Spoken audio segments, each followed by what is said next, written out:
Magandang araw mga mag-aaral! Kamusta? Isa na namang makabuluhang talakayan ang ating mapag-uusapan tungkol sa mga usaping panlipunan.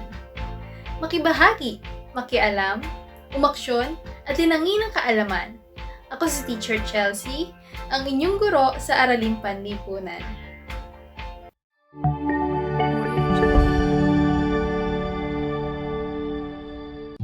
Sa araling ito, inaasahang masusuri mo ang anyo at tugon ng neokolonyalismo sa Timog at Kanlurang Asya.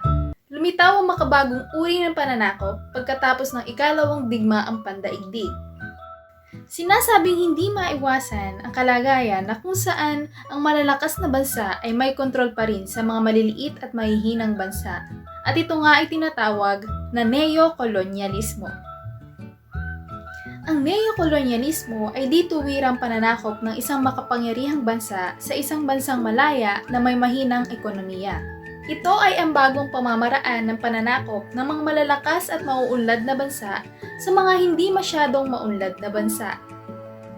Ang mga bansang kabilang sa Third World ang madalas na makaranas at magkaroon ng mahinang ekonomiya sapagkat patuloy silang umaasa sa mga bansang kabilang sa First World o bansang may maunlad na ekonomiya at industriya.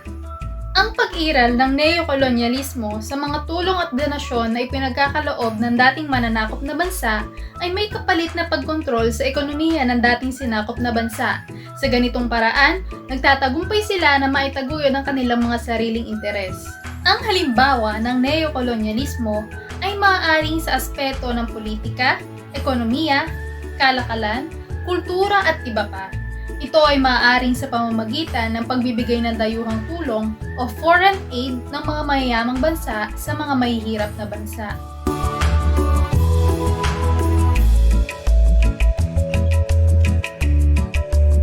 Ito ay maaaring sa paraan na pang-ekonomiya na kung saan inililipat ang kapital, produkto at serbisyo mula sa ibang bansa papunta sa isang bansa upang ito ay magbenepisyo.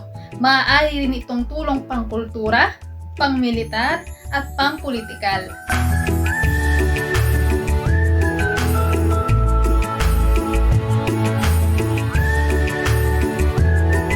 Isang patunay na kayang kontrolin ng makapangyarihang bansa ang mga bansang mahihina ay sa larangan ng politika. Tahimik na pamamaraan ang ginagawang pagkilos nito upang maimpluwensyahan ang mga mahihinang bansa. Ang isang halimbawa nito ay ang eleksyon na kung saan ito ay paraan ng pagbabatas sa ilalim ng pamamaraang politikal.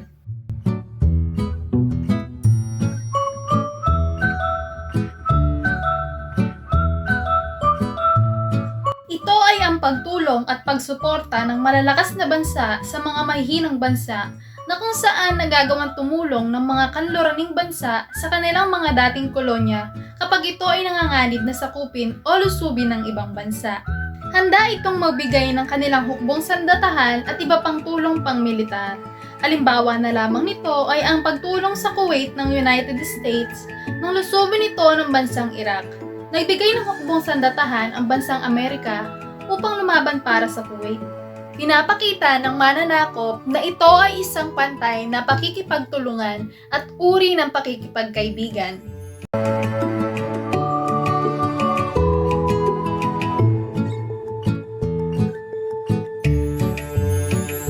Isa sa paraan ng makapangyarihang bansa ay gamitin ang kultura upang sila ay yakapin ng mga mahihinang bansa.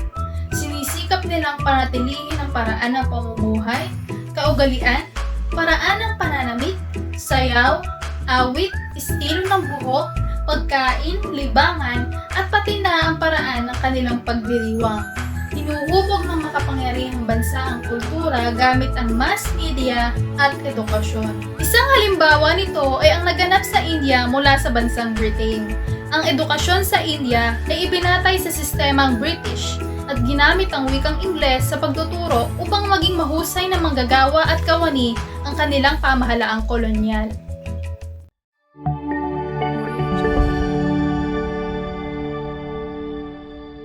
Subukin naman natin ang inyong natutuhan. Sabihin lamang kung tama o mali ang mga sumusunod na pahayag. Handa ka na ba? Simulan na natin! Una, ang neokolonyalismo ay di-tuwirang pananakop sa isang bansang malaya na may mahinang ekonomiya na umaasa sa isang makapangyarihang bansa. Tama o mali? Mahusay! Tama! Ikalawa, Third World ang tawag sa mga bansang maunlad ang ekonomiya at industriya. Tama o mali? Mahusay! Ito ay mali, sapagkat ang tawag dito ay First World. Ikatlo, lumitaw ang makabagong uri ng pananakop pagkatapos ng unang digmaang pandaigdig. Tama o mali? Magaling! Ito ay mali, sapagkat lumitaw ang neokolonyalismo pagkatapos ng ikalawang digmaang pandaigdig. Pang-apat, isa sa halimbawa ng neokolonyalismong politikal ay ang eleksyon o botohan. Tama o mali? Mahusay! Tama! Panlima, ang dayuhang tulong ay paraan na pang-ekonomiya na kung saan inililipat ang kapital, produkto at serbisyo mula sa ibang bansa papunta sa isang bansa upang ito ay magbenepisyo. Tama o mali? Magaling! Tama! Basahin ang mga halimbawang aking ipapakita.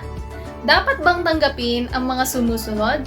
Sumenyas ng puso kung dapat at X kung hindi dapat. Simulan na natin. Una, musika at pelikulang dayuhan. Hindi dapat. Ikalawa, tulong militar mula sa dayuhan. Dapat. Ikatlo, produktong dayuhan. Hindi dapat. Ikaapat, madalas na pag-utang. Hindi dapat. At panglima, tulong gamot, pagkain at edukasyon. Dapat. Magaling! Ngayon naman, bilang paglalahat ng ating aralin, gusto kong malaman ang inyong magiging opinyon kung ikaw ang tatanungin, ano ang mas nais mong tangkilikin, ang sariling atin o yakapin ang dala ng mga dayuhan? Pangatwiranan.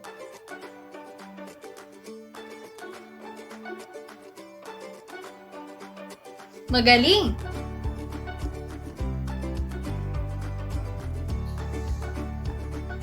Mahusay!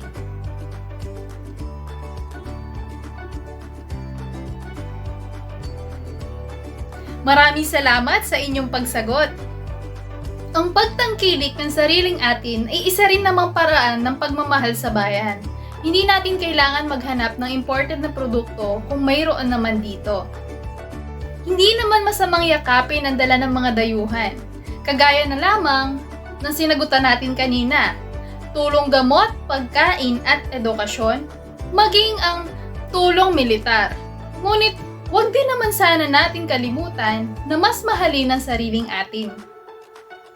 Bilang panghuling gawain ngayong araw, tukuyin kung anong uri ng neokolonyalismo ang ipapakita kong mga sitwasyon.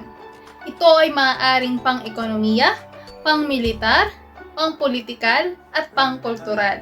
Isulat ito sa isang malinis na papel. May 10 minuto kayo para sagutin ang gawain na ito. Maaari na kayong magsimula.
Okay, oras na para sagutin natin ito.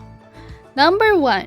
Sa panig ng Saudi Arabia, sa ilalim ng pamumuno ni Haring Ibn Saud, Disyembre taong 1950 nang ito ay nakipagkasundo sa Arabian American Oil Company o Aramco na ang 50% na kita sa nasabing kumpanya ay maibigay sa Saudi Arabia nang sa gayon ay mapataas ang kita ng bansa.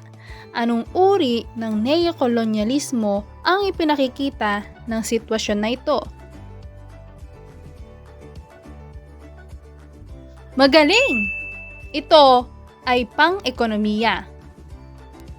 Number 2. Nagagawang impluwensyahan ng makapangyarihang bansa ang usapin tungkol sa mga kalagayang panloob at paggawa ng batas tulad ng eleksyon. Anong uri ng neokolonyalismo ang ipinapakita ng sitwasyon? Magaling! Ito ay pampolitikal. Number 3. Ito ay ang patuloy na paggamit ng US ng base militar sa Daran kapalit ng tulong teknikal at pagpapahintulot ng pagbili ng mga armas sa ilalim ng Mutual Defense Assistance Act. Anong uri ng neokolonyalismo ang ipinapakita ng sitwasyon? Tama! Pang-militar. Number 4. Patakaran ng makapangyarihang bansa na palaganapin sa mahihinang mga bansa ukol sa pamumuhay tulad ng paraan ng pananamit, sayaw, awit, estilo ng buhok, pagkain, libangan, at pati na ang pagdiriwang.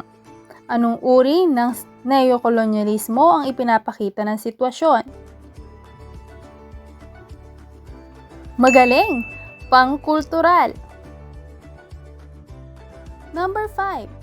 Nagagawang tumulong ng mga kanluraning bansa sa kanilang mga dating kolonya kung ito ay nanganganib na sakupin o lusubin ng ibang bansa. Anong uri ng neokolonyalismo ang ipinakikita ng sitwasyon? Mahusay! Ito ay pang-militar. Para sa inyong takdang aralin, kopyahin, basahin at unawain ang sumusunod ng mga tanong. Ipaliwanag mo ang iyong sagot. Number 1, naniniwala ka ba na ang Pilipinas ay nakapaloob sa balangkas ng neokolonyalismo? Magbigay ng isang halimbawa. Number 2, sa iyong palagay, ano ang mabuting dulot ng neokolonyalismo sa ating bansa? Ipaliwanag. Tunay ngang marami tayong natutunang muli sa ating talakayan ngayong araw. Maraming salamat sa inyong pakikinig. Magkikita tayong muli sa susunod na Huwebes para sa isa na namang Usaping Panlipunan.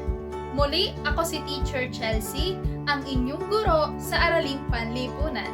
Magandang araw!